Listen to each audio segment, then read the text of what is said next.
আইন উপদেষ্টা ডক্টর আসিফ নজরুলকে পদ থেকে বহিষ্কার করা হয়েছে। আইন উপদেষ্টা এক সংবাদ বিজ্ঞপ্তিতে জানায়, সুনির্দিষ্ট অভিযোগের ভিত্তিতে তাকে বহিষ্কারের এই সিদ্ধান্ত নিয়েছে। বিকেলে আইন ও বিচার প্রশিক্ষণ ইনস্টিটিউটে বিচার বিভাগ সংস্কার কমিশনের সঙ্গে বৈঠক শেষে সাংবাদিকদের তিনি কথা বলেন। এই সরকারের কাছে আমাদের কিছু চাওয়া ছিল, সেই চাওয়াগুলো পূরণ যে হবে না সেটা কবে জানলাম? বিডিআর হত্যাকাণ্ড নিয়ে যেসব জওয়ানরা জেলখানায় আছে, আমি কল্পনাও করি নাই যে 5 তারিখের পরে প্রথম শুনানি যেটা হইল সেখানে তাদেরকে ছাড়বে না, এই বিডিআর জওয়ানদেরকে তারা ছাড়বে না। কারণ এদের কাছে অনেক তথ্য আছে, যেই তথ্য তারা বের করতেছে না। 5 তারিখ থেকে আজ পর্যন্ত এর মাঝখানে 2 জন জওয়ানকে মারা হয়েছে।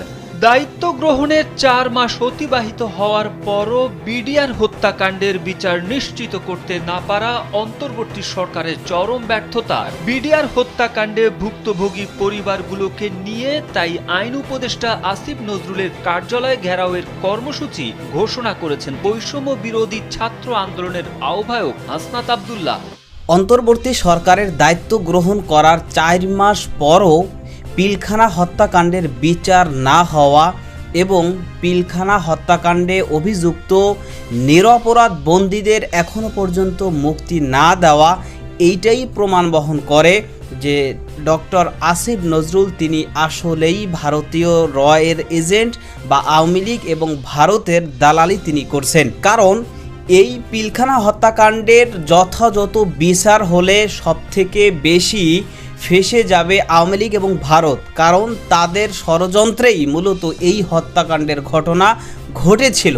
তাহলে কি সাংবাদিক ইলিয়াস তিনি যে কথাগুলো বলেছেন সেগুলোই এখন সত্য হলো? যদিও ছাত্র জনতার বিপ্লবে অর্জিত ক্ষমতার চেয়ারে বসে যদি কেহ আওয়ামী লীগ বা ভারতের দালালি করে তাহলে অবশ্যই সে চেয়ার থেকে পড়ে যাবে, সে যেই হোক না কেন, এটাই কিন্তু স্বাভাবিক। এবং অলরেডি বৈষম্য বিরোধী আন্দোলনের ছাত্র জনতাই সরাসরি আইন মন্ত্রণালয়ের আসিফ নজরুলের বিরুদ্ধে অবস্থান নিয়েছে। তাই এবার আইন উপদেষ্টার পদ থেকে বহিষ্কার ডক্টর আসিফ নজরুল। দর্শক, এ বিষয়ের কিছু অংশ ভিডিওর শুরুতে শিরোনামে আপনারা দেখে এসেছেন, বিস্তারিত দেখবেন পুরো ভিডিও জুড়ে। এই বিষয়গুলো দেখার পূর্বে আপনাদের একটা অনুরোধ করব, যারা আমাদের চ্যানেলে নতুন আসছেন চ্যানেলটি সাবস্ক্রাইব করে অল ক্লিক করে বেল আইকনটি চালু করে দিবেন, তাহলে নিত্য নতুন পরিবেশন করা আলোচিত সংবাদগুলো অটোমেটিকভাবে আপনারা পেয়ে যাবেন। দর্শক, চলুন আমরা দেখব যে আইন মন্ত্রণালয়ের আইন উপদেষ্টা আসিফ নজরুল সে যে পদ থেকে বহিষ্কার, সেটা আমরা দেখার পূর্বে প্রথমে একটু দেখব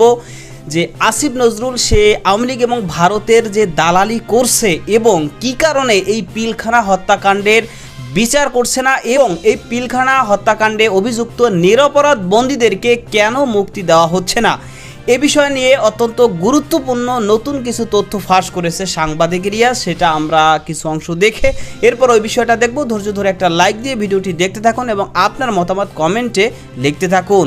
এই সরকারের কাছে আমাদের কিছু চাওয়া ছিল, সেই চাওয়াগুলো পূরণ যে হবে না সেটা কবে জানলাম? বিডিআর হত্যাকাণ্ড নিয়ে যেসব জওয়ানরা জেলখানায় আছে, আমি কল্পনাও করি নাই যে 5 তারিখের পরে প্রথম শুনানি যেটা হইল সেখানে তাদেরকে ছাড়বে না। কিন্তু ছাড়া হয় নাই। কেন ছাড়া হয় নাই? এটা আমাকে প্রচণ্ড রকমের অবাক করেছে। তারপর থেকে কিন্তু আমি এই আসিফ নজরুলদের আপনার করা শুরু করেছে। কারণ কি, খবর তো আছে যে বিডিআরের এই যে জওয়ান, এই বিডিআর জওয়ানদেরকে তারা ছাড়বে না, কারণ এদের কাছে অনেক তথ্য আছে, যেই তথ্য তারা বের করতেছে না। 5 তারিখ থেকে আজ পর্যন্ত এর মাঝখানে 2 জন জওয়ানকে মারা হয়েছে। সামনে 9 তারিখে একটা শুনানি আছে, জামিন শুনানি, 4 নাম্বার শুনানি 5 তারিখের পরে। 3টা শুনানির ভেতরে যে ছাত্র নেতারা আছেন, সমন্বয়করা, তাদেরকেও আমি বলেছি যে ওদের শুনানির দিন যাবেন। সব শেষ শুনানিতেও তাদেরকে খুব অনুরোধ করেছিলাম যাবেন, কেউ যায় নাই, কোনো মিডিয়াও যায় না, তাদেরকে না করে দেওয়া হয় এসব বেশি আলোচনায় না আনতে।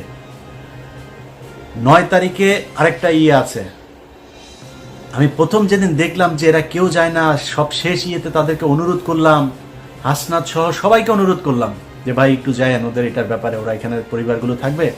সেই পরিবারগুলো দেশের বিভিন্ন জায়গা থেকে আসলো, কেউ গেল না, জামিন হয় না। একটার পর একটা, 3টা শুনানি গেল, 4 নাম্বার শুনানি। বিডিআর হত্যাকাণ্ডের বিচার যদি হয় তাহলে এই দেশে অনেক কিছু পরিষ্কার হয়ে যাবে। এই কারণে বিডিআর হত্যাকাণ্ড নিয়ে তারা বিচার করবে না।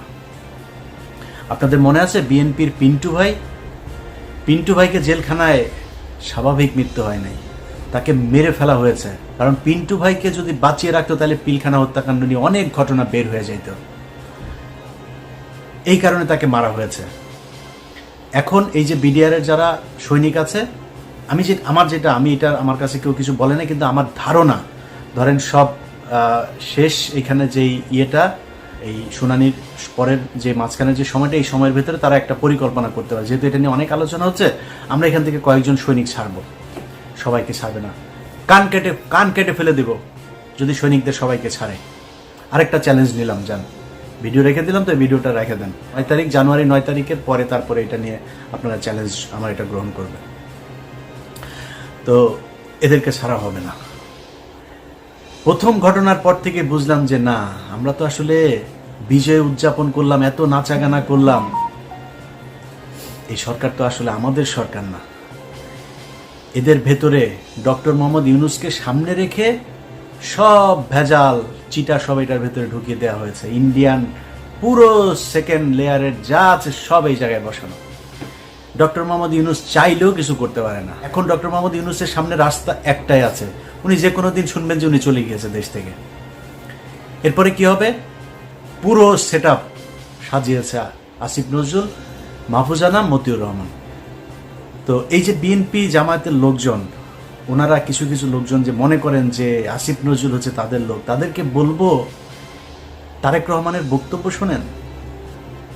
তারেক রহমান আপনার মনে হয় এমনিতেই বলে যে সামনে নির্বাচনটা কঠিন নির্বাচন, এমনিতেই বলেন যে আপনারা মনে করবেন না যে আমরা ক্ষমতায় চলে এসেছে, এগুলো এমনি বলে না। কিন্তু তারেক রহমান খবরগুলো জানে যে তারেক রহমানকে মাইনাস করার জন্য কত ষড়যন্ত্র চলছে, এবং সেইটার পার্ট হচ্ছে এই আসিফ নজরুল, রেজওয়ানা বন্যা, আরেকটা আছে ওদের সাথে ওয়াহিদ মাহমুদ। এই গত সপ্তাহে এই ডক্টর মোহাম্মদ ইউনূস তিনি বলেছেন যে 25-এর মাঝামাঝি বা শেষের দিকে আমরা একটা নির্বাচনের দিকে করি। তিনারা যাবেন না, তিনাদের কথা 26-এর শেষে গিয়ে আমরা চিন্তা করব। এর মাঝখানে সেট আপ শেষ হয়ে যাবে, সব শেষ। বিএনপির ভাইদেরকে বলতে চাই, সব শেষ। দুদকের একজন চেয়ারম্যান আপনাদের দলের ক্যান্ডিডেট ছিল, সে বিএনপি করে না, খুব সৎ মানুষ। বিএনপির ওই চয়েসটা ভয়ঙ্কর রকমের খুবই সুন্দর একটা ছিল। এই আমার জীবনে আমি যত মানুষ সম্পর্কে জানি, একজন মানুষ হিসাবে জানতে পারি, এই বিচারক মোতাহার হোসেন তাদের মধ্যে একজন সৎ মানুষ। এই মানুষটাকে হইতে দেয় নাই আসিফ নজরুল, এই রেজওয়ানা বন্যা, ওয়াহিদ মাহমুদ, এরা হইতে দেয়নি। ইভেন ডক্টর মোহাম্মদ ইউনূসও চেয়েছিল এই হোক, তাকে হইতে দেওয়া হয়নি। দায়িত্ব গ্রহণের 4 মাস অতিবাহিত হওয়ার পরও বিডিআর হত্যাকাণ্ডের বিচার নিশ্চিত করতে না পারা অন্তর্বর্তী সরকারের চরম ব্যর্থতা, এমন অভিযোগ জানিয়ে ফেসবুকে স্ট্যাটাস দিয়েছেন বৈষম্য বিরোধী ছাত্র আন্দোলনের নির্বাহী কমিটির সদস্য মাহিন সরকার। বিডিআর হত্যাকাণ্ডে ভুক্তভোগী পরিবারগুলোকে নিয়ে তাই আইন উপদেষ্টা আসিফ নজরুলের কার্যালয় ঘেরাওয়ের কর্মসূচি ঘোষণা করেছেন তিনি, যার সঙ্গে সংহতি প্রকাশ করেছেন বৈষম্য বিরোধী ছাত্র আন্দোলনের আহ্বায়ক হাসনাত আব্দুল্লাহ। সোমবার সন্ধ্যায় এক ফেসবুক পোস্টে তিনি এ ঘোষণা দেন। মাহিনের পোস্ট শেয়ার করে হাসনাত লিখেছেন, আমি আমার ভাই মাহিনের পক্ষে, বিডিআর হত্যাকাণ্ডের বিচার হতেই হবে।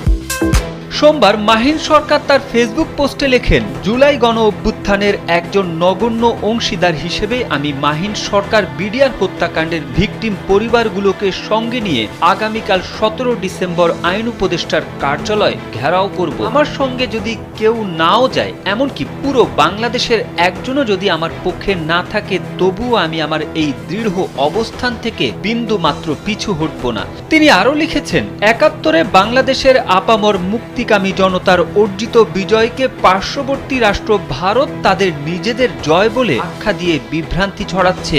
এমত অবস্থায় বিডিআর হত্যাকাণ্ডের বিচার নিয়ে অবহেলা করা এবং ভারতের এমন ইতিহাস বিকৃতির স্পষ্ট প্রতিবাদ না জানানো আমাদের স্বাধীন বাংলাদেশের সার্বভৌমত্বের জন্য হুমকি স্বরূপ। এরপর তিনি লিখেছেন, কোনো ভিনদেশি পরাশক্তি কিংবা হাজারো শহীদের রক্তের বিনিময়ে ক্ষমতার আসীন হওয়া এই অন্তর্বর্তী সরকারও যদি আমার বিরুদ্ধে অবস্থান নেয়, তবুও আমি বিডিআর হত্যাকাণ্ডের বিচার নিশ্চিতে আমৃত্যু লড়ে যাব। এই বিচার নিশ্চিত না করা পর্যন্ত সংস্কার কার্যক্রম কিংবা কমিশন গঠনের নামে দীর্ঘসূত্রিতার কোনো পদক্ষেপকে আমি গ্রাহ্য করব না। দর্শক, ইতিমধ্যে আপনারা জেনেছেন যে স্বয়ং বৈষম্য বিরোধী ছাত্র আন্দোলনের নেতৃবৃন্দ তারা ছাত্র জনতাকে এবার একসাথে নিয়ে সরাসরি সেই আইন মন্ত্রণালয়ে ঘেরাওয়ের কর্মসূচির ডাক দিয়েছে এবং সেই কর্মসূচি আজকে বৈষম্য বিরোধী ছাত্র আন্দোলনের নেতৃবৃন্দ তারা পালন করতেছে। তো তাহলে এখন এখানে প্রশ্ন হচ্ছে যে সেই আইন উপদেষ্টা আসিফ নজরুলের বিরুদ্ধে, আইন মন্ত্রণালয়ের বিরুদ্ধে কেন বৈষম্য বিরোধী ছাত্র আন্দোলনের নেতৃত্বে ছাত্র জনতাই তাদেরকে ঘেরাও করবে? যদি আইন উপদেষ্টা আসিফ নজরুল বা আইন মন্ত্রণালয় অথবা স্বরাষ্ট্র মন্ত্রণালয় তারা যদি কোনোভাবে রয়ের সাথে জড়িত না থাকে, ভারতের সাথে ভারতের দালালি যদি তারা না করে, তাহলে কেন তাদের বিরুদ্ধে ছাত্র জনতাই আন্দোলনে ঝাঁপিয়ে পড়বে? এতদিন ধরে সাংবাদিক ইলিয়াস তিনি একের পর এক অনুসন্ধানী প্রতিবেদন এদের বিরুদ্ধে, বিশেষ করে এই ডক্টর আসিফ নজরুল, স্বরাষ্ট্র উপদেষ্টা বা অনেকের বিরুদ্ধেই কিন্তু পিনাকি ভট্টাচার্য সহ সাংবাদিক ইলিয়াস অনেকেই বিভিন্ন রকমের অভিযোগ উত্থাপন করেছে। যদিও এই বিষয়গুলো এই আইন উপদেষ্টা আসিফ নজরুল বা যাদের ব্যাপারে করা হয়েছে তারা এগুলো এড়িয়ে যাওয়ার চেষ্টা করেছে বা অনেক সময় তাদেরকে ভিত্তিহীন অভিযোগ বলে এড়িয়ে গিয়েছে, আবার অনেক সময় জবাবও দিয়েছে। কিন্তু এই যে সাংবাদিক ইলিয়াস, তারপরে পিনাকি ভট্টাচার্য, এদের নিয়ে এই আইন উপদেষ্টা সহ যারা এরকম রয়ের এজেন্ট বা দালালি করছে ভারতের, তাদের নিয়ে যেই সমস্ত অভিযোগ ইতিমধ্যে তুলেছে, এই সমস্ত বিষয় কিন্তু পক্ষে বিপক্ষে, অর্থাৎ কেউ বলছে যে না অবশ্যই এই যে কথাগুলো, এই যে অভিযোগগুলো তোলা হচ্ছে এর বাস্তবতা অবশ্যই রয়েছে, কারণ যা কিছু রটে তার কিছু না কিছু তো বটেই। তো আসিফ নজরুলকে নিয়ে এত অভিযোগ বা আরও যারা অভিযুক্ত তাদের নিয়ে এত অভিযোগ, আর তারা যে একেবারেই নির্দোষ, তারা মোটেও অভিযুক্ত নয়, এটা তো প্রশ্নই আসে না। অবশ্যই তারা অভিযুক্ত রয়েছে এবং বিশেষ করে সবথেকে বড় কথা হচ্ছে যে এই যে পিলখানা হত্যাকাণ্ডের ঘটনায় অভিযুক্ত নিরপরাধ বন্দী যারা রয়েছে, তাদেরকে কেন বাংলাদেশ স্বাধীন হওয়ার পরে এখনও তাদের কারাগারের অন্ধকার জায়গায় তাদের এখনও সময় কাটাতে হচ্ছে পরিবারহীনভাবে? কেন? তারা কি অপরাধ করেছে? তারা নিরপরাধ, তারা এর সাথে তো জড়িত দূরের কথা, উল্টোভাবে তারা মাজলুম। তো তাদেরকে তো এই বিপ্লবের পরে প্রথম দিকেই তাদের মুক্তি দেওয়া উচিত ছিল, কিন্তু তাদের যদি মুক্তি দেওয়া হয় তাহলে ভারতের রহস্য উন্মোচন হয়ে যাবে, তাদের ষড়যন্ত্র ফাঁস হয়ে যাবে, ফেঁসে যাবে ভারত, ফেঁসে যাবে আওয়ামী লীগ, তাদের সমস্ত ষড়যন্ত্র প্রকাশ হয়ে যাবে। সেজন্যই তারা এই নিরপরাধ মানুষদেরকে এখনও জেলখানার অন্ধকার কুঠুরিতে এখনও বন্দি করে রেখেছে এবং একটা, দুইটা, তিনটা শুনানি যাচ্ছে একের পর এক।